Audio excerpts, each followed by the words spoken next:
Thanks for staying with us. Amid the escalating food prices, we're definitely paying more for basics than we did about a year ago. The Household Affordability Index report, compiled by the Pietermaritzburg Economic Justice and Dignity Group, shows that food costs 10% more now.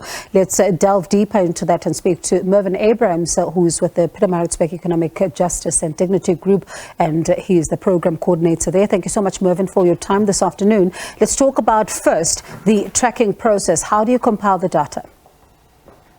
So good evening, Bongiwe, and good evening to all your listeners. So we construct this basket on the basis of women telling us what they would like to purchase. And so we've constructed a basket of 44 foods. We then track those prices in the city of Johannesburg, in a number of shops and butcheries in Johannesburg, as well as in the city of eThekwini, Durban area, Mtuba, and as well as in Pietermaritzburg. And then we also do track numbers in the Western Cape, in the city of Cape Town, as well as in Springbok in the Northern Cape. So it gives us a general view of the prices across the country, both in metropolitan cities, but also in small town South Africa. And the average cost of that basket now stands at 5,072 Rand. And we have seen the cost of that basket increase every single month over the last year, with the exception of October. And these, of course, are basics that we're talking about. I mean, you think about the fact that we're now paying more for onions. They rose by 12%. And you're also looking at things like stock cubes, 5%, and carrots going up by 12%, among other basics. This burden is definitely going to be felt by those who are supporting even bigger or larger families, because we know that that's the reality for many people. Exactly. And so households, working class households, as well as poor households, but also the middle class in South Africa are all feeling the pinch.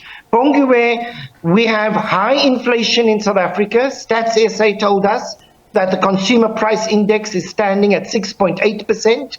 And the major driver of that inflation is in fact food prices. And until we are going to bring food prices down or get a grips on food prices, we are not going to be able to resolve the inflationary pressures, and we will see interest rates increase month after, quarter after quarter after quarter.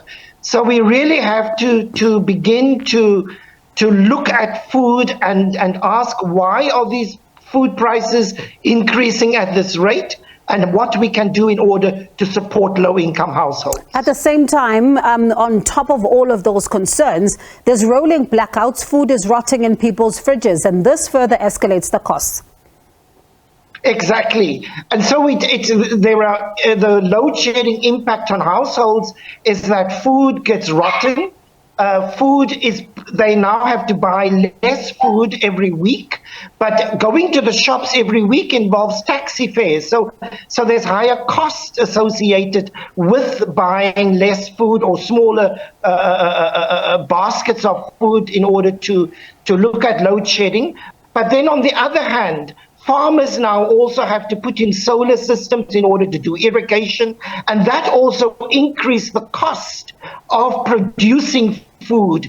And it's all these factors that we are seeing at the retail store with these increased prices. And what then becomes the solution, particularly to cushion the blow for those who are continuing to buckle under pressure? I mean, you think about interest rate hikes, you think about all these other, added costs that they're now dealing with as a result of that. So really, Bongiwe, we have come to a situation where South African households now no longer have any belt to tighten. Actually, even across the middle class, our families are under immense financial strain, and the time has now come for government to be able to look at how it can continue to support households. We look at the 350 grant, for instance. What can it buy? It can buy about 23 loaves of bread, not even one loaf of bread per day. And we see that DSD has underspent on its allocation of those grants. So really what we need for government to do one of two things: to work with business in order to bring down prices, but at the same time to support households through extra form of social protection. All right, Mervyn Abrahams, thank you so much for your time. Do appreciate it this afternoon. That's Mervyn Abrahams, Pietermaritzburg Economic Justice and Dignity Group Program Coordinator, of course, talking about the soaring food prices.